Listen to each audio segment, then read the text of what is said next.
I'm tired of this shit. I'm tired of them ruining these characters, says comic book artist Gabe Eltaeb of DC Comics and its superhero characters, specifically Superman, who the comic book giant says is no longer fighting for truth, justice, and the American way, but now standing for truth, justice, and a better tomorrow. Eltaeb, who is a colorist for comic book giant DC Comics, recently appeared as a guest on a YouTube livestream with Cyberfrog creator Ethan Van Sciver where he went off on the woke wave changing DC's venerable comics. And the last straw for Eltaeb seemed to be when the company recently announced that Superman is no longer going to fight for truth, justice, and the American way. The company officially changed the decades-old motto to Truth, Justice, and a Better Tomorrow. Talking with Van Sciver, Eltaeb said, I'm finishing out my contract with DC. I'm tired of this shit. I'm tired of them ruining these characters. They don't have a right to do this, Bounding Into Comics reported.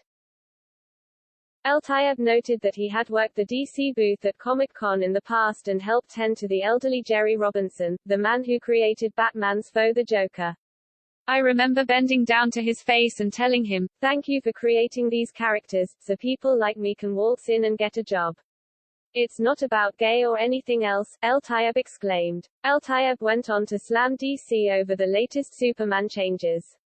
What really pissed me off was saying truth, justice, and a better world. Fuck that it was truth, justice, and the American way, he said. My grandpa almost died in World War II. We don't have a right to destroy shit that people died for to give us.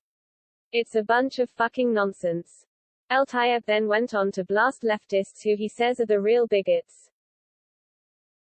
They call us bigots and racist and sh*t. I would ask them, find me in the F***King mainstream, not on the fringes, one fucking book, one fucking t-shirt, one movie that says that leftism is bad, and conservatism is good, find it for me, they fucking won't. They're not letting people have a voice, they're the fucking bigots, he said. Sorry, that's been bottled up for 5 years, he concluded.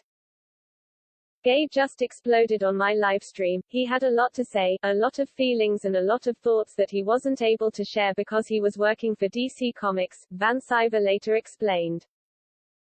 And that's the reality, the podcast host added. You cannot come out and be a conservative and criticize the company that you work for in this way. You have to be completely supportive of the corporate agenda, whatever it is. You have to keep your negative or critical opinions to yourself, and it's so liberating to be able to not work for DC Comics and be able to say exactly what you think. And I think that's what Gabe is going through here, he said. Canceling Superman's American patriotism is not the only major change to the Superman image that DC recently perpetrated. Also, this month, the comic book company introduced Superman's son, who is currently standing in for a retired Clark Kent, as a bisexual superhero with a boyfriend.